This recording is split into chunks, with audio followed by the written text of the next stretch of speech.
सभी प्यारे बच्चों को गुड मॉर्निंग। आपका हमारे यूट्यूब चैनल एलकेएम मीना में स्वागत है। तो प्यारे बच्चों, आज की वर्कशीट शिक्षा निदेशालय राष्ट्रीय राजधानी क्षेत्र दिल्ली।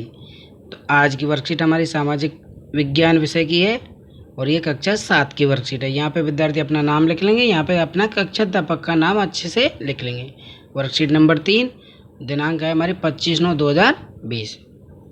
तो प्यारे बच्चों, इस वर्कशीट सामाजिक विज्ञान की वर्कशीट में आज का टॉपिक है हमारा पर्यावरण में जलमंडल।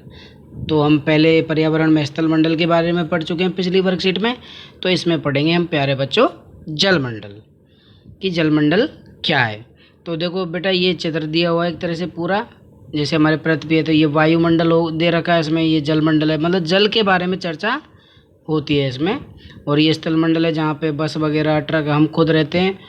और ये जैव मंडल दिया हुआ है, जैसे वायु का वातावरण वगैरह, और ये वायुमंडल पूरा जिसमें हम वायु रहती है कि मतलब हमारे से ऊपर का हिस्सा क्या कहलाता है, सभी वायुमंडल।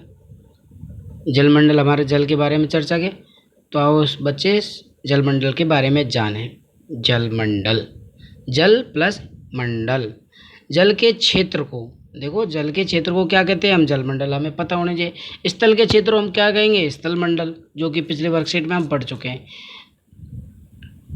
तो देखो, जल के विभिन्न स्रोतों जैसे नदी, झील, समुद्र, महासागर आदि जैसे विभिन्न जलाशयों से मिलकर बना होता है। आपको पता है कि जल हमें कहाँ कहाँ अधिक देखने को मिलता है, नदी है, झील है, समुद्र है, महासागर है आदि विभिन्न जलाशयों से मिलकर जलमंडल बना हुआ है। यह सभी प्राणियों के लिए आवश्यक है। अब आपको खूब पता है कि जल का हमारे जीवन में क्या महत्व है। जल के बिना हम कल के बारे में भी नहीं सोच सकते। मान लो हमें 2 घंटे पानी नहीं मिले तो हमारा गला एकदम सूख जाएगा। तो गले अगर बिना पानी हम मर भी सकते हैं। कोई भी जीव लगा लो, जीव जंतु है, सारे सबका काम किससे चलता है, जल। जल के बिना हम कल के बारे में नहीं सोच सकते। जल नहीं तो कल नहीं। तो बेटा आगे देखते हैं इसी वर्कशीट में हम। पानी की 3 अवस्थाओं में होता है। पानी मतलब जल 3 अवस्था में होता है। अब ये देखो, ठोस, अब आपने बर्फ़ देखी होगी तो बिल्कुल ठोस रहती है, बिल्कुल रहती है।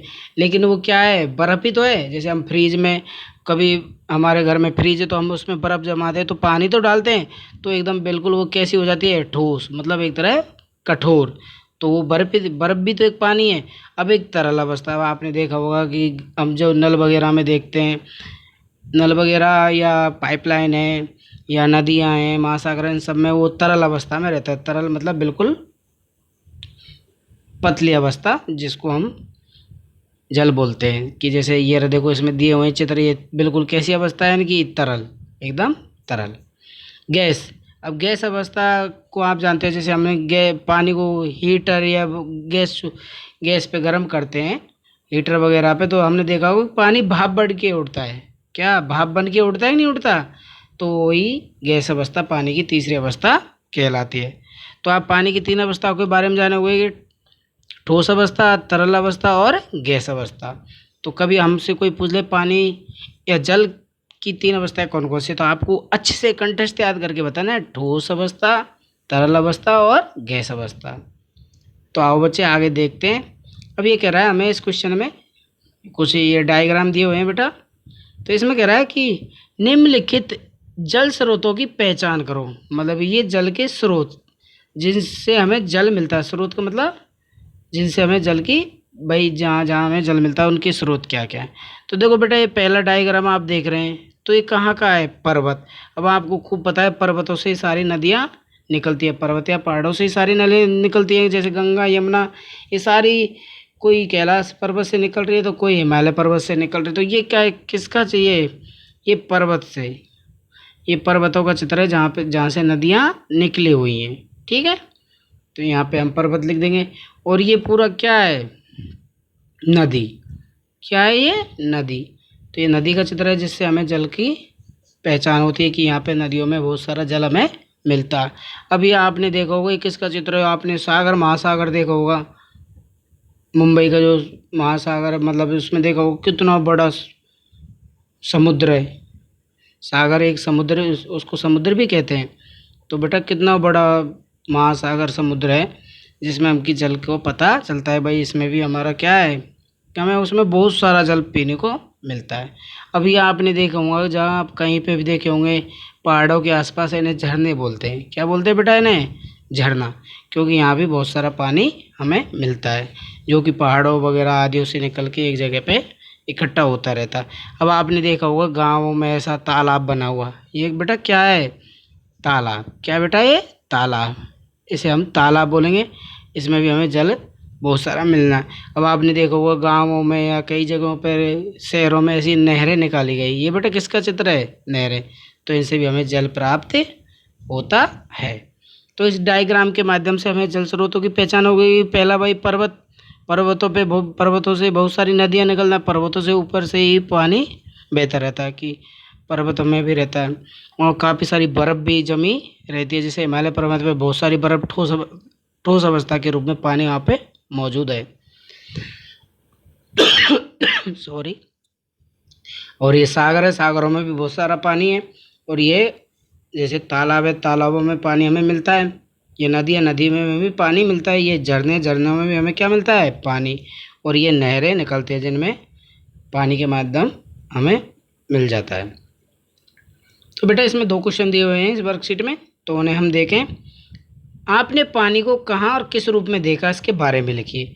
अब आप मान लें किसी पहाड़ घूमने गए, कभी हिमाचल प्रदेश या हिमालय पर्वत की तरफ घूमने गए, तो और जैसे आप जम्मू कश्मीर में गए, तो जम्मू कश्मीर में हमें ज़्यादातर पानी कैसा मिलेगा? ऐसे तो पानी वहाँ है क्योंकि वहाँ बहुत ही ज़्यादा बर्फ़ गिरती रहती है। तो जम्मू कश्मीर में हमने कैसे देखा उसे? बर्फ़ के रूप में। कैसे देखा? बर्फ़ के रूप में। हम पहले में हम लिख देंगे, ठीक है। अब दूसरा आपने तरल रूप में कहाँ देखा? अब मान लें आप गए, कहाँ घूमने गए? आप गए जैसे उदयपुर झील, उदयपुर गए, मतलब आप राजस्थान के उदयपुर जगह पे गए, तो वहाँ पे फतेह सागर झील है जो कि बहुत बड़ी झील है। तो वहाँ पे आपने पानी को किस रूप में देखा? फतेह सागर झील। अब आपने वहाँ तो तरल रूप में देखा पानी को, कैसे रूप में देखा? तरल रूप में, ठीक है बेटा, तरल रूप में देखा होगा। अब जैसे हम तीसरी अवस्था की बात करते हैं कि कहाँ पे भाई, जहाँ पे गरम गरम पानी है, तो कई नदियों में बेटा पानी भी उन्हें कैसे मिलता है? भाप के रूप में उड़ता हुआ दिखता है। तो ऐसे हम ये 2 जगह के बारे में या 3 जगह के बारे में हमें लिख देंगे इसमें। अब आपको कैसा लगता है कि पानी सभी जीवों के लिए आवश्यक है? अब आपको खूब पता है कि पानी किस किस के लिए ज़रूरी नहीं है। देखो, पानी पीने के लिए है, और पीने के लिए, कपड़े धोने के लिए, नहाने के लिए, सब चीज़ों में क्या काम आता है? पानी। अब कोई भी सब्जी वगैरह खाने पीने में, हम सब चीज़ में क्या क्या ज़रूरी है? पानी। अब जैसे हमारे पेड़ पौधे हैं, तो उनमें अगर हम पानी नहीं देंगे तो वो भी सूख जाएंगे। तो मतलब सभी जीवों के लिए बहुत ही आवश्यक है। तो इसमें कह रहा है, आपको कैसा लगता है कि पानी के बगैर हम कल की संभावना नहीं कर सकते? तो ऐसे ही हम इसमें 2-4 पॉइंट अपने मन से लिखेंगे सभी बच्चे। तो प्यारे बच्चों, आज की वर्कशीट को मैंने अच्छे से समझा दिया। फिर भी आपको अगर कोई दिक्कत है तो मुझे मेरे यूट्यूब चैनल LKM मीना पर कमेंट करके बताएं। थैंक यू प्यारे बच्चों। इस वर्कशीट को अच्छे से करके अपने टीचर्स को चेक कराएं। Thank you.